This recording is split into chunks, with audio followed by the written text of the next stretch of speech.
aqui em um livro de muita sabedoria, Eclesiastes.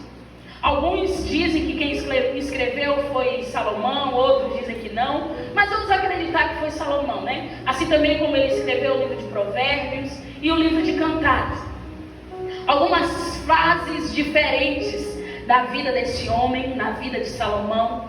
Cantares parece ter sido escrito por um Salomão apaixonado, né? Um Salomão talvez jovem, que estava em um alto nível de paixão.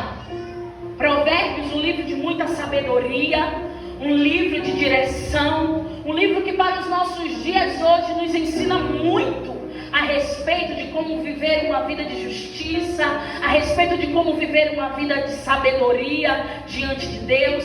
E aqui também Eclesiastes, que talvez tenha sido um livro escrito por um Salomão mais adulto, mais maduro, né? Um livro aonde apresenta um homem que já viveu a sua vida de tudo, já aprendeu de tudo um pouco, e agora ele está nos trazendo o entendimento de que tudo que nós fazemos debaixo dos céus daremos conta ao Senhor.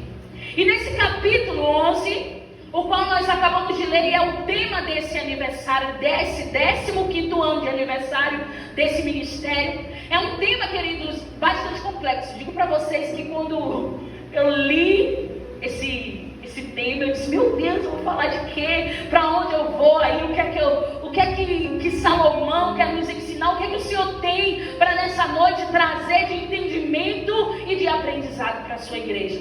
Porque a igreja, ela vive de ensino da palavra.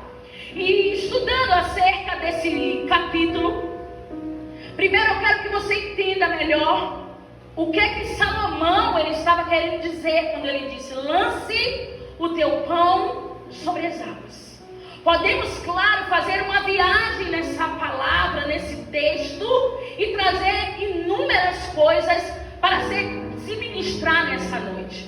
Mas eu quero dizer para você, queridos, que Salomão, nesse capítulo, ele estava falando de algo de costume, aonde naquele tempo os egípcios, eles jogavam sementes às margens do rio Nilo, e eles aguardavam que a chuva viesse, e quando de tempo em tempo a chuva vinha, aquelas sementes eram inundadas, porque se formavam ali poças de água, aquelas sementes eram inundadas, e quando a água baixava, acreditava-se que aquela semente começaria a germinar, começaria a dar frutos. E aqui ele fala de pão. Por que pão? Porque aquelas sementes eram sementes de trigo, e o trigo faz o quê?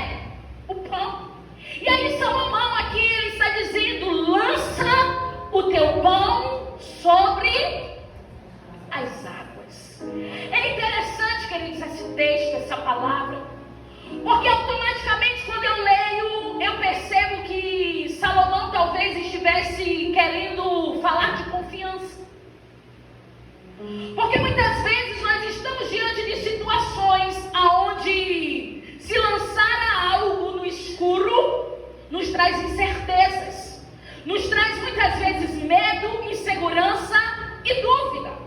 E naquele tempo os egípcios, eles não estavam vivendo um tempo de abundância, mas eles estavam vivendo também um tempo de escassez. Então, ou eles pegavam as sementes que eles tinham e lançavam sobre o rio, para esperar no seu determinado tempo esse fruto vir e servir de alimento para eles, ou eles simplesmente utilizavam aquelas sementes, acabando assim toda a possibilidade de gerar novos frutos.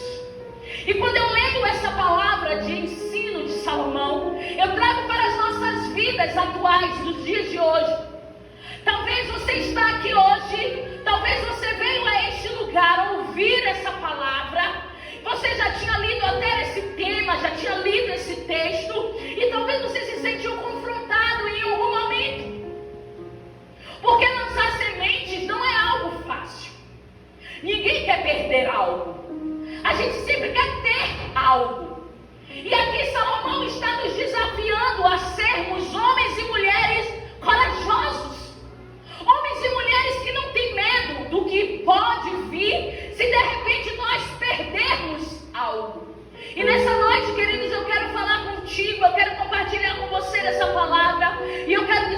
você uma coisa: semear é opção, mas colher é obrigatório. Tudo que você semeia, por certo, você colherá. E é importante nós sabermos o que nós estamos semeando. É importante nós sabermos e fazermos um cálculo do que nós estamos semeando, do que nós estamos plantando. Salomão, ele disse que se o pão ele fosse lançado sobre as águas, depois de muitos dias o acharia. Ou seja, toda semente, quando ela é lançada sobre o solo, é necessário um tempo de germinação para que os brotos ele comecem a virar, a estarem aparentes. Quando eu leio na Bíblia